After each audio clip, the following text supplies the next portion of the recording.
अगर डिस्क्लेमर को स्किप कर दिया तो तुम्हारी बॉडी से बहुत सारे पार्ट्स स्किप हो जाएंगे। तो सुन लो, इस वीडियो को देखने से पहले हेडफोन, ईयरबड या ईयरफोन पहन लो, क्योंकि इस वीडियो में प्रयोग किए गए शब्द अर्थ का अनर्थ कर देते हैं। तो कृपया सतर्क रहें, सावधान रहें जुर्म के खिलाफ।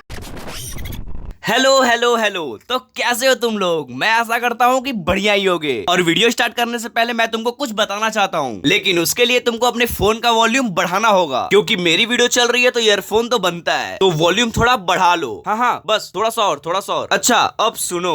लोडू लले, देखो गुस्सा मत होना, डोंट टेक इट सीरियसली, ठीक है? और अगर बुरा लगा हो तो ये सुनो। सॉरी। अब ये सब तो होता रहेगा, बढ़ते अपनी पोयम की तरफ। तो चलो शुरू करते हैं इस वीडियो को इन्हीं बकचोदियों के साथ।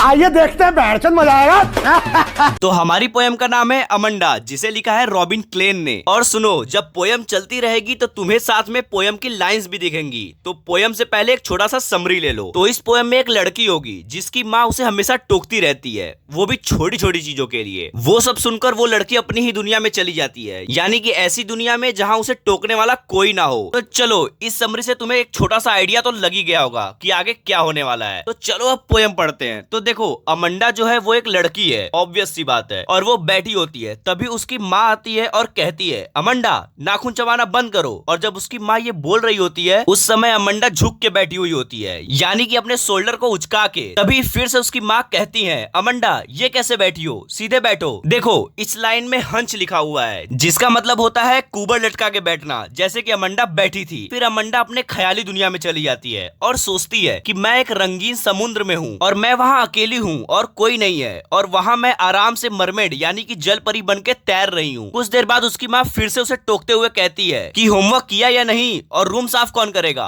और तुम्हारे जूते वो क्लीन हुए या नहीं। और इतना सुनकर वो फिर से ख्याली दुनिया में चली जाती है और सोचती है कि मैं एक अनाथ हूँ और मैं आराम से खुले पैर मिट्टी पे घूम रही हूँ और मिट्टी को फील कर रही हूँ और उसी मिट्टी से जमीन पे ड्रॉइंग्स बना रही हूँ। और इस पॉइंट पे अमंडा को एकदम शांति सा महसूस हो रहा था और उसे ये शांति बहुत ही अच्छी लग रही थी। इस टाइम उसे रोकने टोकने वाला कोई नहीं था, उसे वो आजादी बहुत ही स्वीट लग रही थी। देखो, जो अमंडा है वो अपने आप को अनाथ इसलिए बता रही है क्योंकि अगर वो अनाथ होगी तो उसके पास घर नहीं होगा, और घर नहीं होगा तो उसे साफ भी नहीं करना पड़ेगा। और जो यहाँ पे बेयर फीट लिखा है, इसका मतलब खुले पैर होता है, और इसका जिक्र इसमें इसलिए किया गया है क्योंकि अगर अमंडा खुले पैर होगी तो उसके पास जूते नहीं होंगे, और अगर जूते नहीं होंगे तो उसे साफ भी करने की जरूरत नहीं पड़ेगी। वैसे मानो या ना मानो, ये लड़की चालाक तो बहुत है। वैसे भी हमसे क्या मतलब, अपने को तो पढ़ाई करनी है। फिर उसकी माँ उसको टोकते हुए कहती है कि अमंडा चॉकलेट मत खाओ, क्योंकि अगर तुम चॉकलेट खाओगी तो तुम्हें एक्ने यानी कि पिंपल्स हो जाएंगे, और अगर पिंपल हो गए तो तुम सुंदर नहीं लगोगी। फिर उसकी माँ कहती है कि जब मैं तुमसे बात कर रही हूँ तो तुम मेरी तरफ देखने का कष्ट करोगी। फिर अमंडा सोचती है कि वो एक रैपुंजल है।